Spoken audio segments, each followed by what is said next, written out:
दिन मनको नाम का छोटा बकरा अपनी माँ के साथ जंगल में खेलने गया। वो बहुत खुश था क्योंकि आज उसने फैसला किया था कि वो जंगल के नए हिस्से को देखेगा। उसने अपनी माँ से कहा, अम्मा मैं थोड़ी दूर जाकर आता हूँ, बस 5 मिनट में वापस आ जाऊंगा। माँ ने इसे मुहतात रहने की नसीहत की, लेकिन मनको बहुत परजोश था और जल्द ही अपने रास्ते पर निकल गया। मनको जंगल के गहरे हिस्सों में चला गया जहाँ उसने बहुत से दरख्त और रंगीन फूल देखे।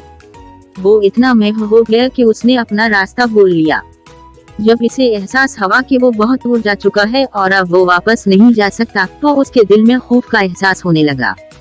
मनको ने आवाज लगाई, अम्मा कहाँ हो, मुझे घर का रास्ता नहीं मिल रहा।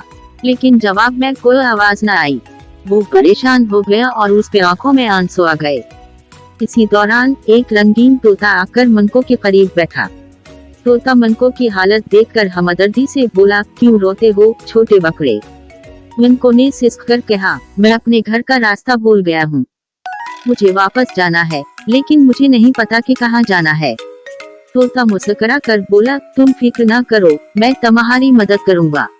तोता ने अपनी रंगीन परों को खोला और आसमान की तरफ उड़ गया। थोड़ी देर बाद वो वापस आया और बोला, मैंने तुम्हारी माँ को तलाश कर लिया है, वो तुम्हारी फिक्र कर रही है और तुम्हें ढूंढ रही है, मैं तुम्हें रास्ता दिखाऊंगा।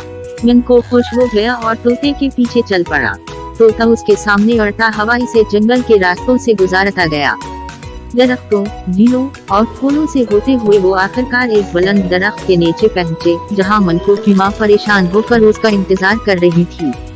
जब मनको की माँ ने इसे देखा तो वो फौरन दौड़कर उसके पास आई और इसे गले लगा लिया।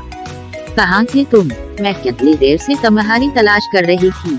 मनको ने अपनी माँ से कहा, मुझसे रास्ता भूल गया था, लेकिन तोते ने मेरी मदद की और मुझे तुम तक पहुँचा दिया। तोता खुश होकर बोला, ये मेरा फर्ज था, जंगल में हम सबको एक दूसरे की मदद करनी चाहिए। मनको अपनी माँ के साथ घर वापस चला आया और उसने सीखा कि जब भी वो जंगल में जाए हमेशा एहतियात करनी चाहिए और अपने रास्ते का ख्याल रखना चाहिए। तोते की मदद ने उसके दिल में दोस्तों की अहमियत और एक दूसरे के काम आने का सबक दिया।